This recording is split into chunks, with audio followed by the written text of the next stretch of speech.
Not just in a feel-good, motivational poster way. I mean, literally. Your thoughts decide how you feel, how you act, what you focus on, and even how you see the world. And most people never really pay attention to what's going on in their head. The Stoics understood this way before modern psychology caught up. They believe that it's not what happens to you that causes pain, it's how you interpret what happens.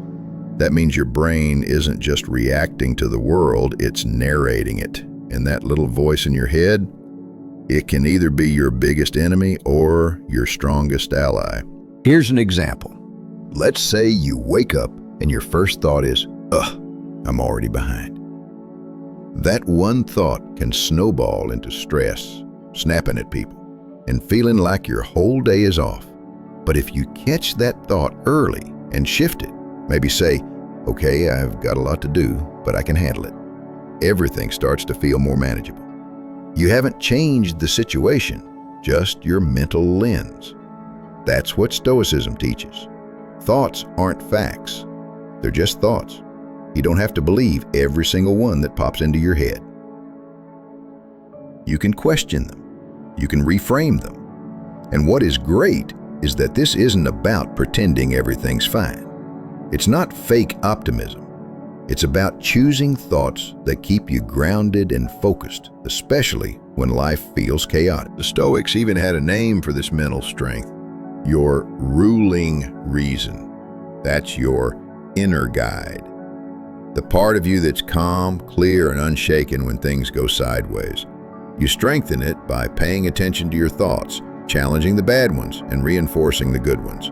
So, yeah, your thoughts matter. They set the tone. And once you realize that you're the one behind the wheel, not just some passenger, you start living with a lot more power. Another thing that's important is accepting that you can't control everything. That sounds a little harsh, I know, but stick with me. Most people go through life trying to control stuff that's completely outside their power. Other people's opinions, the weather, traffic, how fast their career moves, what their family thinks about them, whether a friend replies fast enough, or even how strangers act online. We put all this mental energy into these things, and then we wonder why we feel stressed and burnt out all the time. The Stoics saw this coming a long time ago. One of them, Epictetus, said something so simple and sharp it still hits today.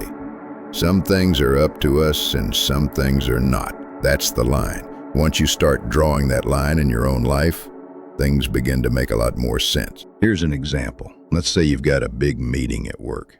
You prepare, you show up on time, you speak clearly, but someone on the team still criticizes your idea. That part, not up to you. What is up to you is how you respond. Do you lose your cool? Do you shut down for the rest of the day, or do you take the feedback, stay calm, and keep doing your thing? When you understand that your control ends at your own actions, not the outcomes or reactions, you unlock a whole new level of peace. Think about it like this. You're not the director of the whole movie, just your role in the scene. Focus on playing that role well. Let the rest unfold however it's going to unfold. This doesn't mean you don't care. It means you stop trying to force everything to go exactly your way. And when things don't go your way, instead of feeling powerless, you go back to what is in your control, your mindset, your attitude, your next move. Letting go of control over external stuff actually gives you more control over your internal world. And that's what Stoicism is all about, mastering yourself first. You'll still feel disappointment, you'll still get frustrated, that's normal, but you won't stay stuck there. Because instead of fighting reality, you'll start flowing with it. And here's the bonus. When you stop obsessing over what you can't change, you actually get better at changing what you can. Your habits, your reactions, your focus, your energy. You become a calmer, clearer version of yourself. So yeah, life's going to keep being unpredictable, but you can become unshakable. In becoming mentally strong, Adversity also plays an important role. Let's not sugarcoat it. Adversity sucks. It's uncomfortable, stressful, and often shows up at the worst possible time. Whether it's losing a job, getting dumped, dealing with illness, or just feeling stuck in life, tough times hit everyone. But here's where Stoicism flips the script. The Stoics didn't see adversity as something to avoid. They saw it as something to use. That doesn't mean pretending everything is fine when it's clearly not. It means shifting how you see the struggle. Instead of looking at it like life is against you, you look at it like life is training you. Marcus Aurelius, one of the OG Stoics and also the Roman emperor, wrote, "The impediment to action advances action. What stands in the way becomes the way." In other words, the obstacle you're facing, that's not the thing blocking your path. That is the path. You just need to learn how to walk it. Let's make that real. Say you lose your job. That's rough. But maybe it forces you to finally chase the thing you've always wanted to do. Or maybe it teaches you how to live with less, rebuild your confidence, or sharpen your skills. It's not that the pain disappears, it's that you grow stronger than it. Or let's say you're going through something personal, like heartbreak or family issues. It hurts, but it also teaches you things. Maybe how to set better boundaries, how to be more patient, how to really know what you value in relationships. The Stoics would say, don't run from that pain, learn from it. Here's the catch, though. Most people waste adversity. They spend all their time complaining, blaming others, or trying to numb the pain. But if you zoom out just a little, you can ask one powerful question. What is this trying to teach me? That question changes everything. Adversity teaches resilience. It humbles you. It sharpens your thinking, and weirdly enough, it even builds confidence. Because when you've made it through something hard, you realize you're way more capable than you thought. But this mindset doesn't happen overnight. You've got to practice it. Journaling helps. So does taking time to pause when things go sideways and asking yourself, okay, how do I want to handle this? That moment of pause, that's where the growth lives. Life's never going to stop throwing curveballs, but if you learn how to face them with that Stoic lens, you stop seeing them as punishments and start seeing them as invitations to grow, to level up, to become the kind of person who doesn't break easily. So, yeah, adversity sucks, but if you let it, it'll teach you more than comfort ever could. Guarding your mental space is also very important. Let's talk about headspace, not the app, your actual mind. Have you ever feel like life is just a constant stream of noise, like people pulling you in a million directions? Social media is feeding you drama, bad news flashing every 5 seconds, and your own thoughts are racing in the background like a playlist you didn't ask for. That's where the Stoic idea of the inner citadel comes in. It's one of the most powerful mental tools you can use. Think of it like this. Your mind is a castle. On the outside, the world is loud, messy, and unpredictable. Stuff happens that you can't control. People get rude, things break, plans fall apart. But inside your castle, you're in charge. No one gets in unless you open the gate. The Stoics believe that your peace of mind should never depend on the outside world. Why? Because the outside world is chaos. The one thing you do have some say over is what you let inside your mental space. But let's be real, it's not always easy. Most of us let everything in.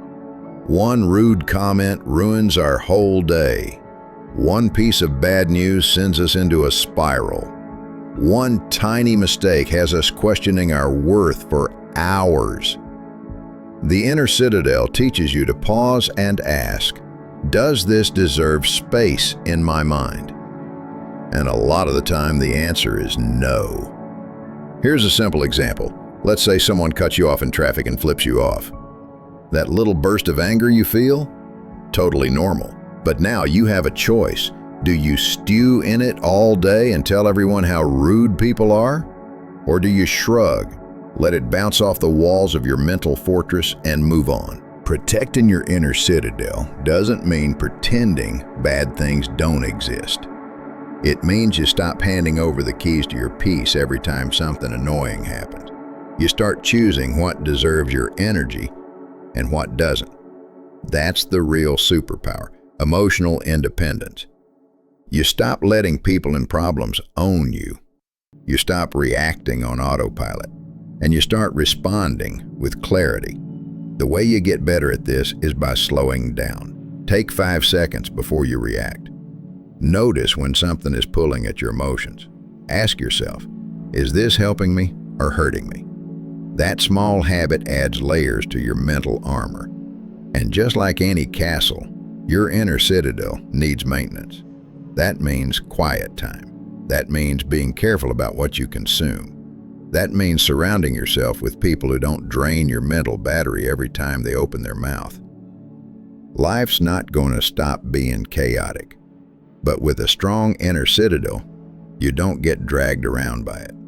You stay grounded, you stay steady, and most importantly, you stay you. Another thing you need to practice is self-discipline. However, you need to be careful how you go about it. The thing is, when people hear self-discipline, they usually picture something super intense. Waking up at 4 a.m., working out like a Navy SEAL, eating plain chicken and broccoli every day, and never watching Netflix again.